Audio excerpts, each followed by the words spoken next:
Hi mga ka-traders, kung makikita po ninyo ang ating profits dito ay umabot na po sa $60 or at around yan nga po 3,800 plus na and ongoing trade po yan. Ngayon sa video na ito ay maggagawa po tayo ng insights and analysis ng trade review natin, alright, or trading walkthrough kung paano po natin nakuha yung ganung profits or paano po natin nakuha yung ganung trade idea. So kaya naman, bagong balabang pala ka sa aking YouTube channel, ako nga po pala si Christian G. Asena aka The Estudyante Trader. So isa po tayong junior financial analyst but I am also a content creator na gumagawa po ng mga trading contents para nang sa gayon ay matuto pa po ang mga Pilipino especially about their finances. Kaya naman guys, mag-like ka na, mag-subscribe ka na. Yan, nagla-live din tayo sa TikTok ngayon.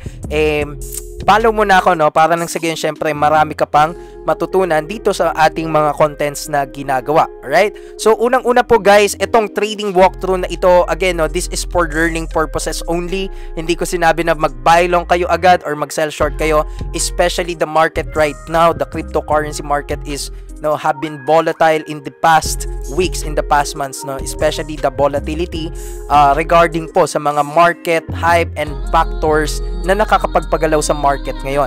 Okay? So dito guys, sagutin natin yung tanong mamaya. Dito tayo po-focus ngayon sa ating trading lessons, So paano natin nakuha itong sell short na entry sa grass? So nakuha natin ito dahil number one, makikita natin nito ang grass ay tumaas na po. Grabe yan, all time high flyer po yung grass.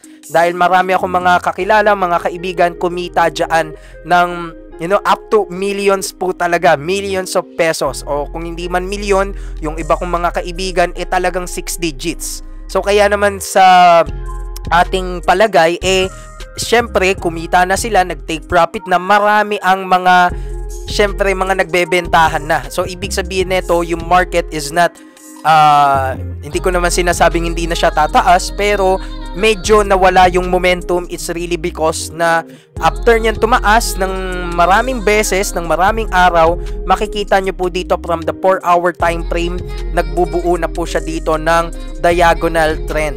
So ibig sabihin downtrend na siya in the short term move. Alright, so ibig sabihin dito, kaya ako nag-sell short dahil marami na ang mga nagbebenta at tayo syempre we also be part of that selling pressure, kaya tayo nag-sell short. At ngayon yung sell short natin, as I mentioned, yung profits umabot na po sa $60 plus.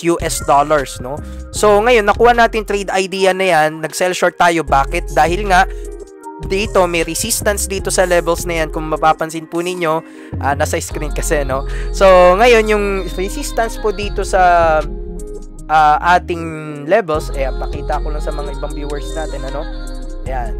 So kung makikita po natin dito sa ating resistance na meron siyang selling pressure talaga, that the market has been selling all the time it hit this level.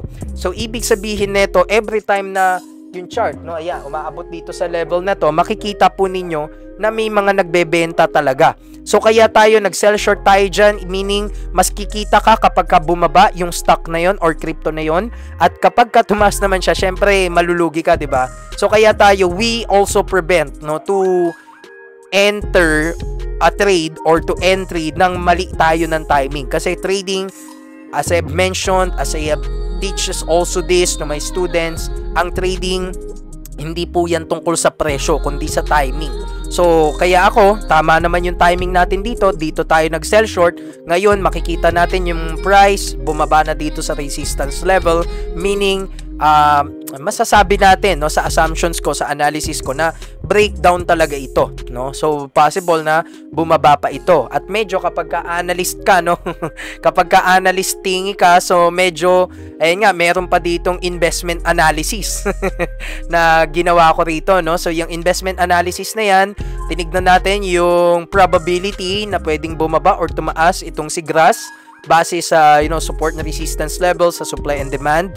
So kaya makikita natin dito, base sa aking analysis, yun nga, tama naman yung entry at yung timing ko dito sa pag sell short at around this level. Kaya makikita natin, ibig sabihin mas lamang yung chance or yung probability na siya ay bumaba kaysa sa tumaas, dahil nga multiple hit na dito sa ating resistance. It's almost double or triple na pagtaas. Right? So, kaya naisipan natin na mag-sell short dito. Pinakita din natin na maliit lang yung capital natin, pero makikita ninyo medyo malaki yung kinita, no? Dahil hindi naman ganun kataas yung leverage, pero ang maganda nga doon, guys, pag nagte-trade ka, tama yung timing. Alam mo yung ginagawa mo. Yun ang lagi ko pong sinasabi. Kaya again, yun yung pinaka, insights po natin dito, no, sa trade natin na to. 'Di ba? Nag-sell short tayo dito sa kalagitnaan ng resistance. That is the best way, 'di ba? Buy on support, sell on resistance, and we apply that formula. We apply that principle, pabaligtad lang, sell short. Diba? Ibig sabihin, parang dito tayo nag-enter ng position, sell short, at yun, malapit na tayo mag-take profits actually, no? So, konti na lang, mga at around this level or kalahati po nito, no? Kasi, masyadong malaki na nga kinita natin at around, 3,500, 3,800, 4,000 pesos in one trade. Diba? Masama pa ba yun? Diba? 4,000 pesos. Diba? Sinong aayaw? So, syempre, pinapakita natin ito. Hindi ito ganun kadali. No? Hindi rin naman ganun kahirap. That's why, we have to train our mindset, no? To be focused, na mag-aral pa, makinig sa, mga live, sa videos natin, at syempre mag-aspire na mas gumaling pa, no? Kaya again, guys, yun yung trading walkthrough natin dito sa trade idea na to. Nawala na ng momentum si Grass, nag-sell short tayo sa resistance, we put, hindi naman ganun kalaking kapital, pero makikita natin dito, guys, yan yung profits natin, umabot na nga ng pa 4,000 pesos na nga talaga. Okay? So, kaya yun, marami pa tayong mga vlogs na gagawin as well. Yan, nag-live din tayo sa TikTok ngayon. Kaya tumitingin ako sa mga nag-comments na. Sasagutin na natin yung mga nag-comments sa TikTok. So, kaya naman yan, more profits, no, sa mga traders natin dyan. Ano ang message ko, no, para sa inyo? Syempre, mag-aral lang palagi, hindi porket sikat ang crypto ngayon, hindi porket umangat ang Bitcoin ngayon, pasok na agad ng pasok sa mga investments na hindi naman natin alam. So, kailangan talaga, guys, syempre, pinaghahandaan din yan, pinag-aaralan din yan maigi bago tayo mag-try, no? There is no harm in trying, but it should be calculated risk. Kailangan inaaral mo siya. Okay? So, kaya yun lang, no? Marami pa tayong trading walkthrough na gagawin, marami pa tayong mga contents na gagawin, and also, marami pa kayong abangan sa akin. So, abangan nyo rin ako sa CoinsPH November 20 for another Coinmunity Wednesdays. Alright? So, yun lamang po, mga ka-traders. God bless you all, and see you on my next vlog, no? Po-focus muna tayo dito sa live stream natin. So, yun lang, malapit na din tayo mag-take profit, and, LFG, guys.